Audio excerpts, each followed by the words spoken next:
Opinion Ali Khan Mahmudabads' grandfather was Jinnahs aide who helped create Pakistan, divide India. On Wednesday, the Supreme Court granted interim bail to Ali Khan Mahmudabad, who teaches political science at Ashoka University. However, the court also made it clear that it considers this teacher's behavior and comments to be completely unreasonable and provocative, which is not expected from an educated person. For this reason, the Supreme Court neither stopped the investigation process nor cancelled the FIR. On the contrary, the court ordered the formation of an SIT, so that this case could be investigated speedily. Haryana police arrested Ali Khan on the complaint of the State Women's Commission. The controversy started over a Facebook post by Ali Khan Mahmudabad, who teaches political science at the country's most upmarket and elite Ashoka University, in connection with which the Women's Commission had issued a notice to him, asking for his appearance. But Ali Khan did not agree to come forward and instead issued a public statement questioning the Commission's jurisdiction and motives. Enraged by this, the Commission lodged an FIR against him. A political leader too lodged a complaint. On the basis of these complaints, Haryana police arrested Ali Khan. Later, a local court sent him to judicial custody. After this, a petition for bail was filed in the Supreme Court on behalf of Ali Khan, and the lawyer was Kapil Sibal. The Supreme Court granted interim bail to Ali Khan but expressed deep displeasure over his intentions and actions. In fact, Ali Khan Mahmudabad had raised the issues of mob lynching, etc., in his social media post while taking a dig at Colonel Sophia Qureshi, who gave a media briefing during Operation Sindoor, and instead of discussing the Pakistan-sponsored terrorist attack in Pahalgam, he tried to divert the debate to some other direction. It seemed as if India's strict action against Pakistan was not tolerable to Ali Khan, or he did not like India's attempt to give a strong symbolic reply through Colonel Qureshi to the fundamentalist rulers and military officers of Pakistan who propound the two-nation theory. The Supreme Court termed this attitude of Ali Khan as dog whistling, i.e., an act under which you try to provoke people and communities through gestures and try to polarize them.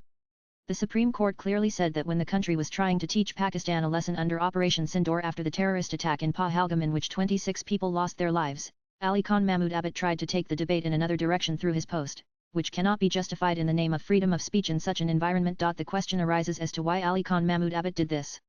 The answer is that Ali Khan not only teaches political science but also does politics himself, is very active in it, and has been associated with the Samajwadi Party. Most of his social media posts are related to politics, that too focusing on issues related to Muslim interests, attacking the ruling BJP and the San Parivar. Under the guise of being a liberal, Ali Khan Mahmudabad seems to be doing politics of Muslim identity. In fact, Ali Khan has inherited this kind of politics, particularly from his grandfather. Very few people would be aware that the Pakistan which came into existence as a country for Muslims with the two-nation theory through jihadi, communal thinking, was birthed by Ali Khan's own grandfather Muhammad Amir Ahmed Khan, who is recorded in the history books as the Raja of Mahmudabad. This was the same Raja Mahmudabad who nurtured the politics of the Muslim League, opening his treasury to strengthen it.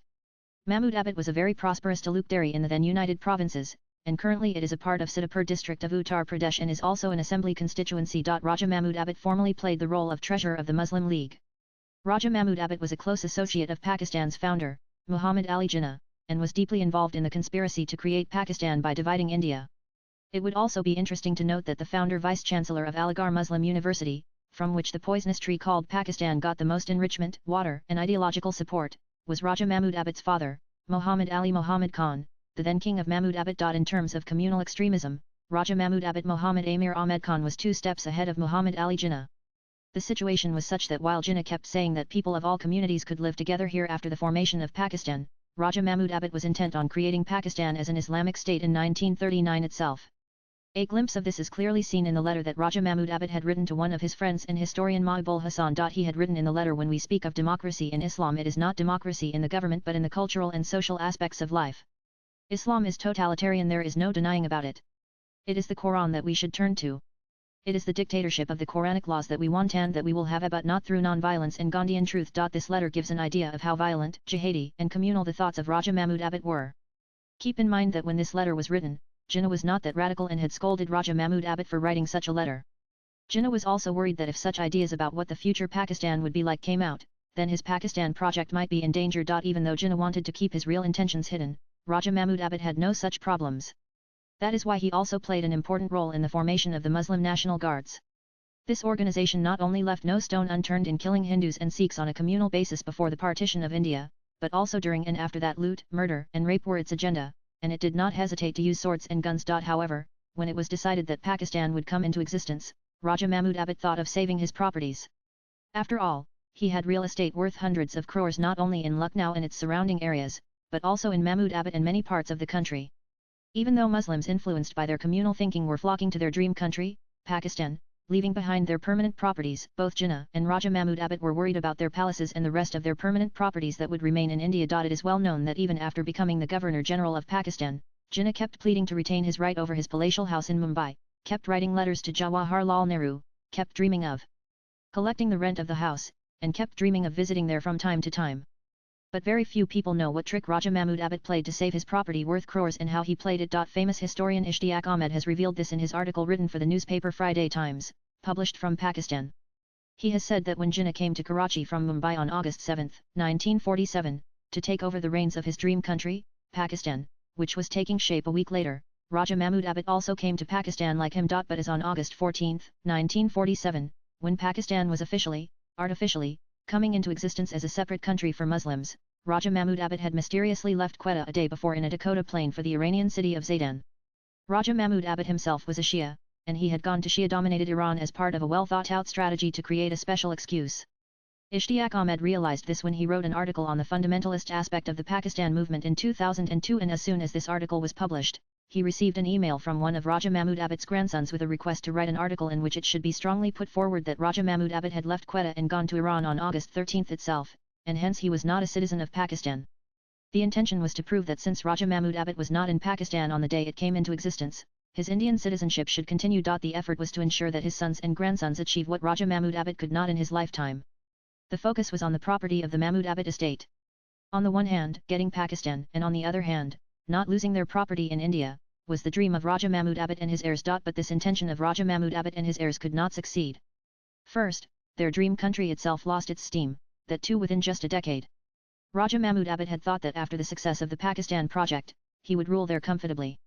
But in Punjabi-dominated Pakistan, with the death of Jinnah, the clout of all those who were most intent on creating Pakistan vanished.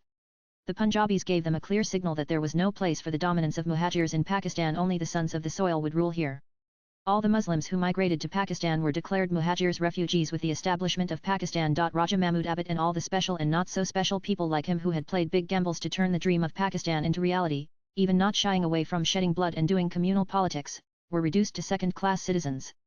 The truth is that the entire power of the Muslim League came from the then United Provinces, Bihar and Central Provinces, where Muslims voted heavily for this party at that time. The Congress used to be a Hindu party for them. Most of the big leaders of the Muslim League were from these areas. But after the formation of Pakistan, the situation became such that all these Muslim League leaders became strangers in the country of their dreams. Pakistan was formed, but the power there remained with the leaders of the Punjab province of Pakistan. All the others remained under their thumb. The same trend has been going on to date, as Punjabi Shehbaz Sharif is ruling Pakistan as the Prime Minister, while Punjabi Mullah General Asim Munir is the head of Pakistan's army. With the formation of Pakistan, the Punjabis drove the Muhajirs straight to Karachi, ahead of which there was only the Arabian Sea. This was the reason that, as a party fighting for the rights of the Muhajirs, the center of MQM's movement later became Karachi, and gradually its influence ended in Karachi as well. As far as Raja Mahmudabat's activities after the creation of Pakistan are concerned, after initially staying in Iran, he went to Iraq. He was accompanied by his wife, Rani Kanai's Aide, and his 3-year-old son Muhammad Amir Muhammad Khan, who later came to be known as Suleiman Mian. Raja Mahmudabat spent a lot of time in Karbala, a city important for the Shias. The reason was never clear. Whether it was to repent for the partition that caused the bloodshed of millions of people or to strengthen his Islamic roots, only Raja Mahmudabat knows. According to a report in the Pakistani newspaper Dawn, which was founded by Jinnah and which was funded by Raja Mahmudabat, after spending some time in Iraq, Raja Mahmudabat also came to Lucknow for a short time, but he did not like it there, and from 1947 to 1957 he mostly stayed in Iraq. In between, he kept coming to his dream country, Pakistan, or to India, to take care of his properties. In 1950, Rani Kanais also moved to Iraq with her 2 daughters and 7-year-old son Suleiman Mian. For the next 3 years, Suleiman Mian studied in Iraq, where he kept acquiring knowledge of Arabic, Persian and other things. After this, Rani returned to Lucknow with her children, but Raja Mahmudabat finally reached Pakistan in 1957. There, he handed over his Indian passport, with which he had moved to many countries, to the then Indian High Commissioner C.C. Desai. After this, he formally accepted Pakistani citizenship, a full 10 years after Pakistan was formed. This was not a unique case. This was the condition of most of the leaders who played an important role in the creation of Pakistan. All of them felt that they would serve their community by creating Pakistan as an Islamic nation, and then go to secular India and enjoy themselves. Zulfikar Ali Bhutto, son of Shahnawaz Bhutto, one of the big leaders of the Muslim League, who himself formed the Pakistan People's Party and later became the Prime Minister of the country, surrendered his Indian passport in 1967. Imagine, the same Bhutto who boasted of fighting a 1,000-year war with India, was a close aide of General Ayub Khan, dreamt of victory against India in the 1965 war, shamelessly held an Indian passport till 1967. There were many such people who were ready to sacrifice their lives for India's enemies and Pakistan, who led it, and who themselves roamed around with Indian passports. Raja Mahmudabads and Bhutto were the more famous names. After the 1965 war, the Indian government implemented the Enemy Property Act in 1968, under which the properties of those people were confiscated who were either in Pakistan or whose children were sitting on their properties in India. The effect of the order was that all immovable property in India belonging to or held by or managed on behalf of Pakistani nationals stood vested in the custodian of enemy property in India with immediate effect. Since the Raja of Mahmudabads was a national of Pakistan, his property also vested in the custodian. First, the Enemy Property Ordinance, 1968, was promulgated, which was later on replaced by the Enemy Property Act on July 6, 1968. Enemy property vested in the custodian under the Defence of India Rules, 1962, continued to be vested in the custodian under this act. On the one hand, morality demanded that such people not even look towards India after fighting for their dream country and then achieving it, and on the other hand, the stubbornness to retain that property at all costs due to greed, with complete shamelessness, continued. But destiny has its own game. The Pakistan for which they did everything, shed blood and sweat, divided India, and there was no place for such people in that Pakistan. With a broken heart, Raja Mahmudabads left Pakistan and started living in London. He gave strength and satisfaction to his religious sentiments by building a mosque there, and departed from this world with a broken heart on October 14, 1973. After the death of Raja Mahmudabads, his son Suleiman Mian kept fighting a legal battle from 1974 to gain possession of the property of Mahmudabads, which was confiscated during the tenure of the Congress-led central government. This battle went on for a long time, and in 2005, the Supreme Court gave a decision in his favor. At the time when this decision of the Supreme Court came, there was a Congress-led UPA government at the center, and it was alleged that the government was not able to present its case strongly. Jinnah or his close associate Raja Mahmudabads used to call Congress a Hindu party before the formation of Pakistan, but the form, color and attitude of that Congress had also changed by then. By the time the Supreme Court verdict came, instead of protecting Hindu interests, it had become a Congress party that staked everything on the Muslim vote bank. Not only this, Raja Mahmudabads' son Suleiman Mian had also become a Congress MLA from the same Mahmudabads twice, in the years 1985 and 1989. After the Supreme Court verdict, there was an uproar, and the UPA government had to bring an ordinance. Suleiman Mian's dream of regaining the property of the once Mahmudabads princely state could not turn into reality.